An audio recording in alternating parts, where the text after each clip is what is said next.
Now this top revolver, having been my personal revolver for many years,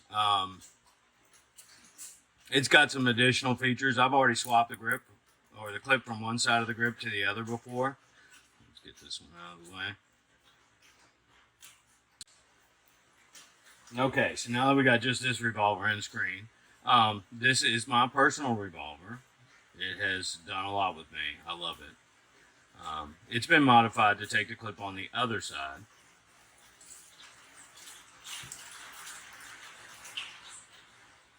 I think that's a fairly decent shot right there. You can see the two holes. They directly correspond to the holes on the other side. As a matter of fact, with this one, I had put the grip back together without the gun, squeezed them back together, lined them up, and I actually used the original holes as a pilot hole for a super small bit to just go in there and mark them. And then I went over, flipped it over, stuck it on the drill press by itself, and went ahead and drilled the two holes. Now, it's not pleasant to the appearance, but I'll insert a shot here. Right there. You can't see it in your pocket. This side's not visible. Alright. And if it's mounted on this side, you can't see that in your pocket, because that's not visible. It's up against your body at the time.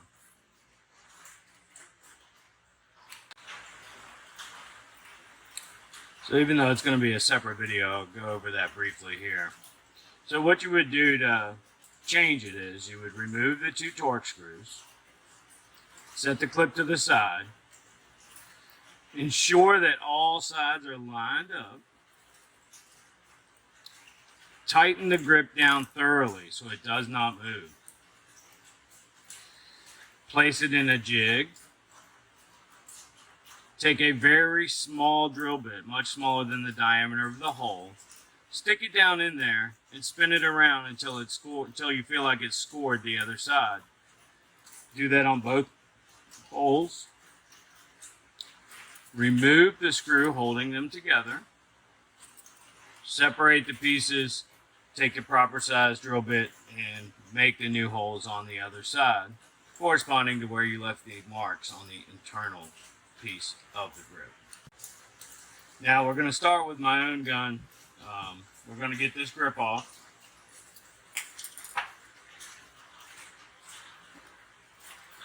So obviously it's a little easier to manipulate without the cylinder in. The guns were cleared before I started this process today, but obviously we want to go over the unloading procedure as well. So you're starting with your gun. You pick your gun up. You remove the cylinder pin. You pull the hammer back slightly and roll the cylinder to the left. That's how disassembly occurs with a Dark Sun clip grip involved. And we'll go over the factory grips in just a second. Alright, now that we talked about the factory grips, let's go ahead and get this cylinder out of the way, and then we'll get the cylinder pin out of the way. Now this is, of course, equipped with my Dark Sun clip grip. So it's a 2.5 millimeter Allen wrench. Stick it in there. Go ahead and remove the grip screw. Lift the grip off. And this is my personal one, so I think this brass bushing actually falls out sometimes because I was able to switch it to the other side. Now, of course, in a new one, these are still affixed in the grip. You buy a grip from us, they're fixed in there on the other side. I won't recommend removing them because they can sometimes be damaged. Okay, this is my North American Arms revolver. It has two issues that I was talking about. One of them is very, very common when you take the grip off. It's usually not a big deal, but it can cause a problem if you don't address it right away and put it back in. And that's this tensioning spring. Now, this spring actually holds down on this arm And there is a pin that's supposed to go into that arm.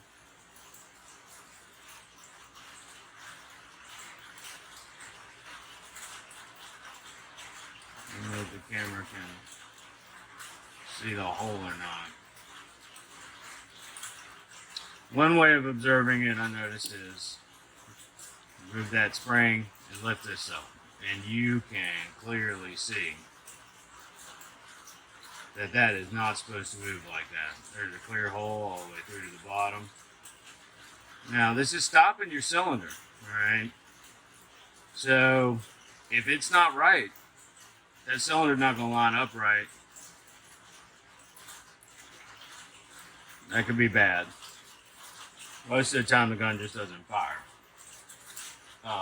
Sometimes, in theory, I suppose, the gun could still fire and be slightly out of whack with the barrel, and that could prove bad. Cylinder time is a big deal.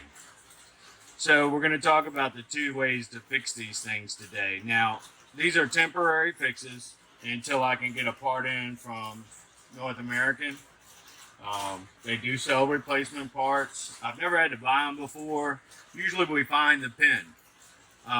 But in this case, my fitters were here this weekend and they were working on both guns and both pins were lost.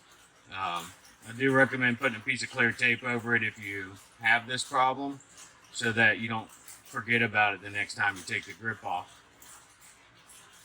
Now, this is problem number one, this spring getting popped out. It's really not a big deal for most users to just stick it back in there.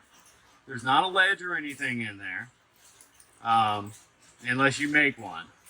This one has been popped out so many times because we have fit, literally last week I think we fit 360 grips. So, you know, that's a lot of grips. That's a lot of times in and out. So this one's been scarred up. Somebody went over it with a file to try to retain it. When it was brought to my attention this weekend, I said, all right, I'll go ahead and make a permanent fix. Now, you need a steady hand for this next operation. Some people would recommend doing it by file, which I understand. This being my gun and my choice, I will use a Dremel. But if this were a customer's gun and they were asking me to do it, I would set it up in the mill. I'd take a small slice, make an indentation there for that pin to just rest in slightly, or excuse me, that spring to rest in slightly. But like I said, this being my gun and my choice, I'm going to use a Dremel today for expediency purposes because we need to get another 400 or 500 grips fitted this week. We got new colors coming and we're looking at some other options, so I want to go ahead and get this done. Now,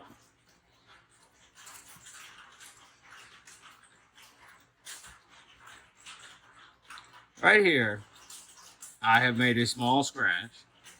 I don't know if we can see that or not.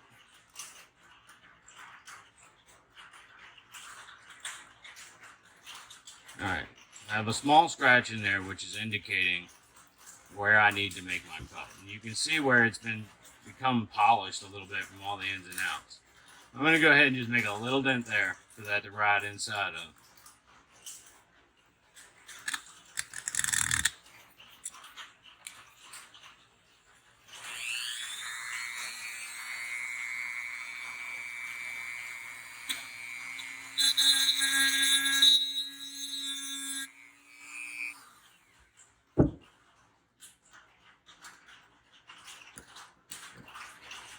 It's almost there. I can feel it beginning to catch. All right.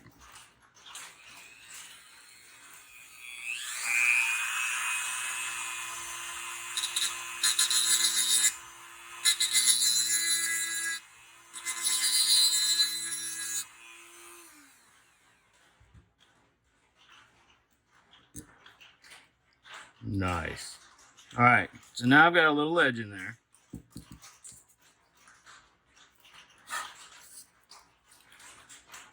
So I've got a little edge in there that's going to ride in now.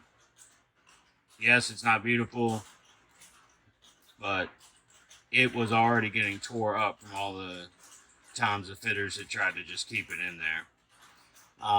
Now, some would say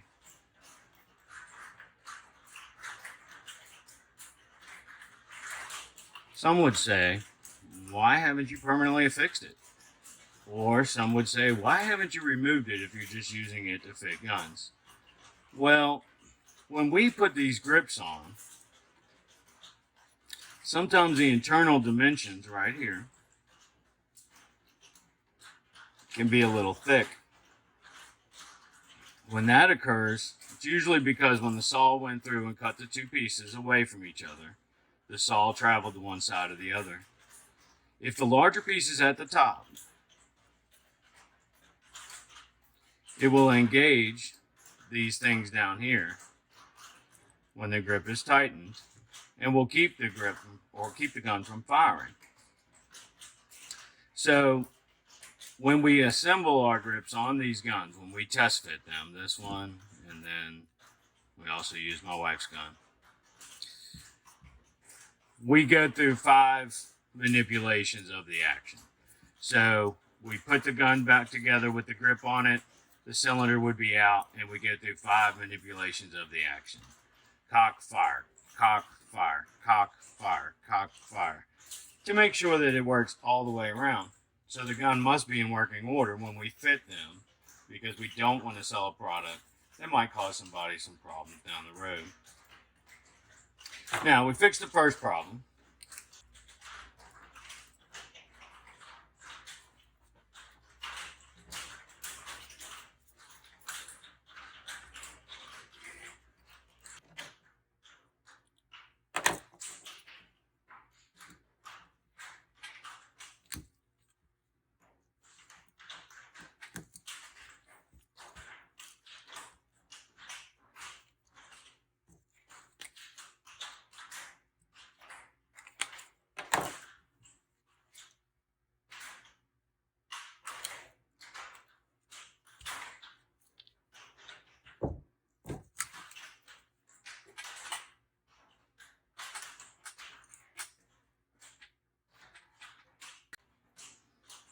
Alright, so I got the pin cut.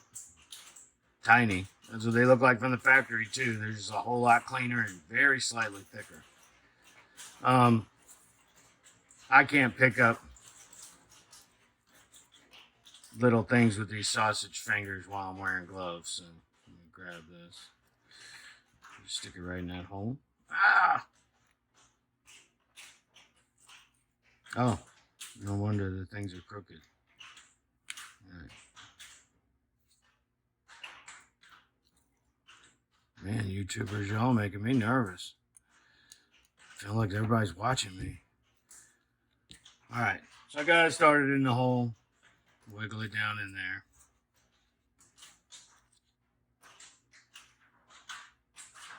This one doesn't stick out a whole lot.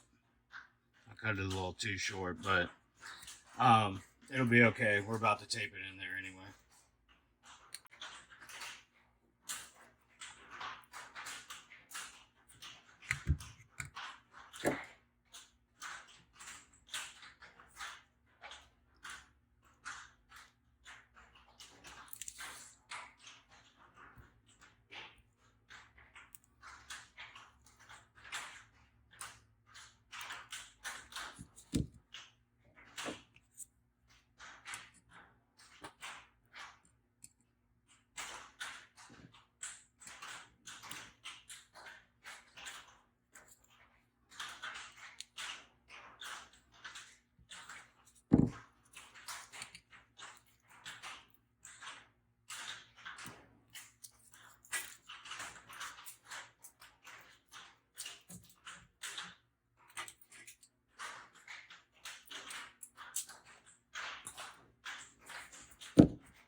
Okay, so like I said, this is my personal gun, so I'm putting my ratty old G10 grip back on it. This one's about 15 years old. Served me very well. I've carried it. I can't even tell you how many places I carry this damn thing. It's a really good gun. I really love it.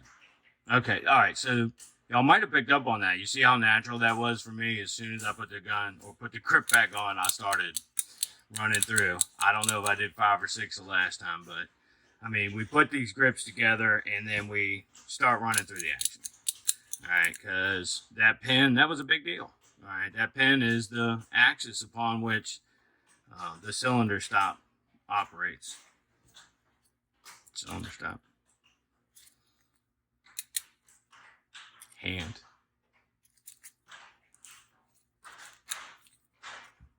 All right, so that was mine. And then I'm gonna do a faster version on my wife's because she doesn't need the spring retention. I did notice while I was looking at the spring earlier today, it looks like it could be rotated and it might not jump out as many times. But in this case, since it's such an old gun, I've had so many problems with it, I'm going to keep going like we did today until I can get new pins in. Then we're going to put the new pins in. We're going to tape those off again, and we're going to go from there. So stay tuned. We're going to get my wife's gun done. It'll be a lot faster.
All right, there you have it. 2 repaired pistols, and we're done with this for the day. Thanks for watching. Like, subscribe, and look for new colors and designs soon.